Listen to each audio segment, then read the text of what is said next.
final do século XVIII, o economista clássico Adam Smith apresentou no seu célebre livro A Riqueza nas Nações uma das expressões mais enigmáticas da economia, a mão invisível. O que seria a mão invisível?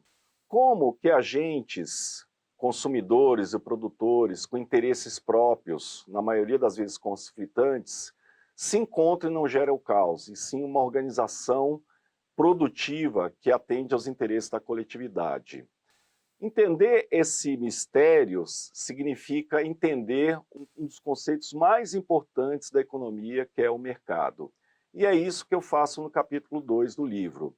Neste capítulo eu apresento os fundamentos relacionados à oferta, à demanda, e também o encontro dos dois agentes importantes, que é consumidor e produtor, nessa organização que se chama mercado.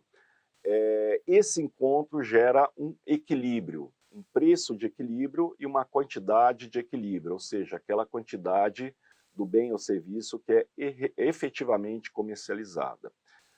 O equilíbrio, por si só, ele não explica todas as possibilidades. O mais interessante é considerar os fatores que alteram o equilíbrio de mercado. E, nesse sentido, a gente consegue aproximar a economia da realidade. Por exemplo, o que acontece com o preço de equilíbrio quando você tem uma alteração de preço de outros bens?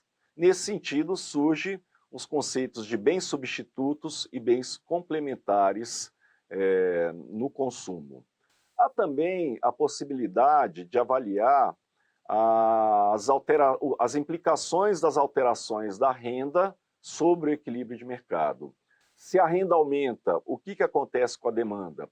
Ela pode subir e ela pode mesmo até cair, dependendo da qualidade do produto. Em geral, produtos de qualidade inferior, eles têm a demanda reduzida quando há um aumento da renda. Mas, para uma grande parte dos bens e serviços, o aumento da renda provoca o aumento do consumo, em níveis que são pequenos ou níveis muito grandes, dependendo da qualidade do bem.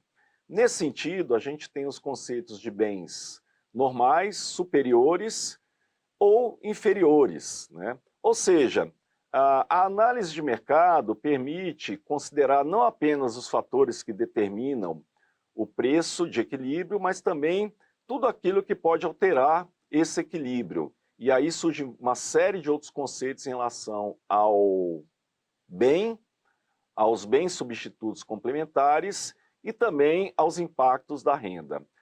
Toda essa análise e definições é extremamente importante para estratégias de mercado. No dia a dia, o empresário ou executivo tem que antecipar o que pode acontecer com o preço e a quantidade comercializada de acordo com as várias ações que podem ser tomadas. O mercado ele serve como uma base para o entendimento de todos os outros aspectos presentes na microeconomia. O mercado não resolve todos os problemas da sociedade, mas ele ajuda em muito na alocação de recursos da economia.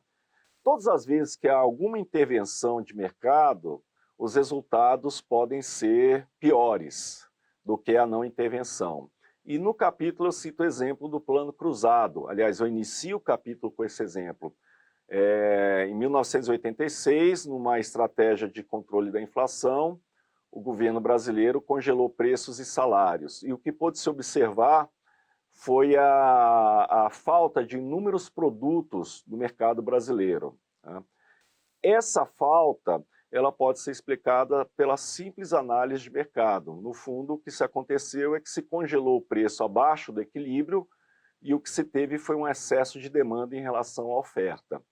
Esse exemplo serve para mostrar que muitas vezes as intervenções elas podem gerar distorções que podem ser muito maléficas para a sociedade.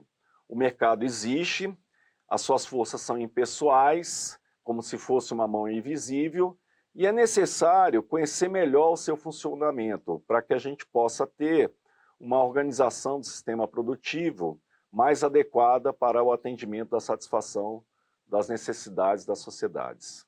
Nos próximos capítulos, nós vamos apresentar alguns aprofundamentos do estudo desse conceito de mercado.